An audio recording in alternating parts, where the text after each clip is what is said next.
All right, a little from me now and then a little bit later in the lesson. So last lesson we were really dealing with the medieval period. One of the interesting things is that we like to give clear-cut divisions when it comes to historical time periods. The Dark Ages was from such and such a date until such and such a date, and the medieval period was from such and such a date to such and such a date, and then it became the Renaissance from this date to this date, and that simply isn't true. The medieval period lasted longer in England than it did in Italy. The Renaissance, therefore, started much earlier in Italy than it did in England. We're about to talk about the Elizabethan era in England, which is when the Renaissance gets to England. But the Renaissance had already been taking place in Italy. The Renaissance can be seen as a breaking from the religious constraints of the medieval period. Renaissance means rebirth. It's a rebirth of classical thoughts and ideals. Civilizations have become prosperous again and secure enough for people to start worrying about life and art and philosophy. That is what the Renaissance really is. Around this time, opera is first developed in Italy, and we might like to think of opera as the forefather of modern musical theater, but that argument is actually hard to make. Musical theater actually develops at a much later time and separate from opera. In fact, opera had very little impact on the development of theater. However, one direct impact was that in between the acts of opera, there were little entertainments called intermezzi. And intermezzi were little comic scenes that gave the audience a break from the main show. From this practice of a break from the main show and from the word intermezzi, we have what is known today as intermission.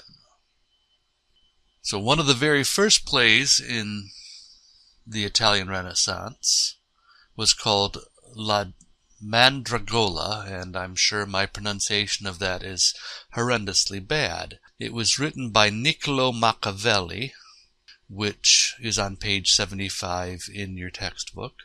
The Mandragola is a very early example of a cuckold comedy.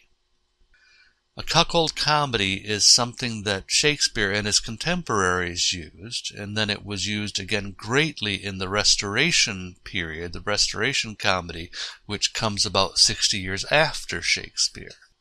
A cuckold is a man whose wife has slept around on him. Usually in a cuckold comedy, the man is old and sort of foolish, and the wife is young and pure and virginal, and a man enters the play whose sole purpose is to sleep with young wives. Oddly, the guy who sleeps with the young wives is usually the hero of the play. Anyway, this is a major type of play in theater history, and you'll need to know the term for the test. Once again, a cuckold is the husband of a wife who has slept around on him. If you look on page 66 and 67 in your book, you see the rulers of Britain from way long ago until the present. At the bottom of page 66, you'll see the Tudor line. The Tudor line was an important one in that it led to Elizabeth I. Most people are familiar with her father, Henry VIII, who killed a lot of his wives. Some of you may have watched a cable series called The Tudors that was about Henry VIII. So if you look at the list in the book, you'll see that when Henry died, his son took over and ruled for a brief period of time, and then Lady Jane Grey ruled for 14 days, and then Mary I, who was Henry's first daughter, a Catholic, became queen. Now, if you recall, Henry split from the Catholic Church and created the Church of England so that he could divorce Mary's mother. Mary ruled for 5 years, And then came Elizabeth I, who was the Protestant daughter of Henry VIII. And Elizabeth ruled for 55 years. It's hard to say what might have happened without Elizabeth I, but she reigned over one of the greatest periods of English history. During her time, she managed to make England an economically strong country again, and she ruled when there were several huge military victories, and there was generally peace and prosperity and a great surge of education and art. I'll have more to say after you watch some of the videos.